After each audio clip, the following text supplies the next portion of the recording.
Operation सीधे सीधे fire कर रहे हैं।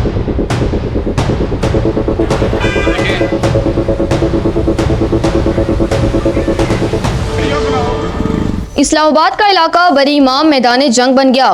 सीडीए के ग्रैंड ऑपरेशन के दौरान पुलिस और शहरियों में शदीद तसादुम, फायरिंग और शेलिंग की इतलात। मरी रोड ब्लॉक, दर्जनों जख्मी और बस्ती में खौफ हिरास। इंतजामिया का मौकिफ क्या है और इलाका मकीन क्या दावा कर रहे हैं, जानिए इस रिपोर्ट में। नाजरीन, वफाकी दारुल हुकूमत इस्लामाबाद के हल्का NA47, बरी इमाम और नूरी बाग के इलाकों में सीडीए की जानिब से तजावुजात के खिलाफ किए जाने वाले ऑपरेशन ने पुरतशद्दुद रुख इख्तियार कर लिया है। मौसूल होने वाली इतलात के मुताबिक ऑपरेशन के दौरान पुलिस और मुकामी आबादी के दरमियान शदीद आंख मचोली और तसादम हुआ है, जिसके बायस पूरे इलाके में कशीदगी फैल गई है। इलाका मकीनों और ऐनी शाहिदीन का दावा है कि इंतजामिया की जानिब से जब घरों को मस्मार करने की कोशिश की गई तो मुजाहिरीन ने मज़ाहमत की, जिस पर पुलिस की जानिब से मुबैना तौर पर लाठी चार्ज, आंसू गैस की शेलिंग और फायरिंग की गई। इतलात के मुताबिक इस तसादुम में कई मुजाहिरीन जख्मी हुए हैं, जिनमें से बाज़ की हालत तशवीशनाक बताई जा रही है। जख्मियों में सियासी कारकुनान और मुकामी रहनुमाओं के नाम भी सामने आ रहे हैं। ऑपरेशन के खिलाफ एहतजाज करते हुए मुश्तल मुजाहिरीन ने मिलपुर के मुकाम पर मरी रोड को हर किस्म की ट्रैफिक के लिए ब्लॉक कर दिया है, जिससे जुड़वा शहरों के दरमियान आमद और रफ्त शदीद मुतासिर हो रही है। सड़क पर टायर जलाकर एहतजाज किया जा रहा है और मुजाहिरीन इंतजामिया के इस इक़दाम के खिलाफ शदीद नारेबाजी कर रहे हैं। मुकामी मीडिया से गुफ्तगू करते हुए ऐनी शाहिदीन और मुतासिरीन का कहना है कि वो यहाँ गुज़िश्ता कई दहाइयों से आबाद हैं, लेकिन अब अचानक इनकी बस्ती को तजावुजात करार देकर गिराया जा रहा है। मुजाहिरीन का इल्जाम है कि पुलिस ने बराह रास्त फायरिंग करके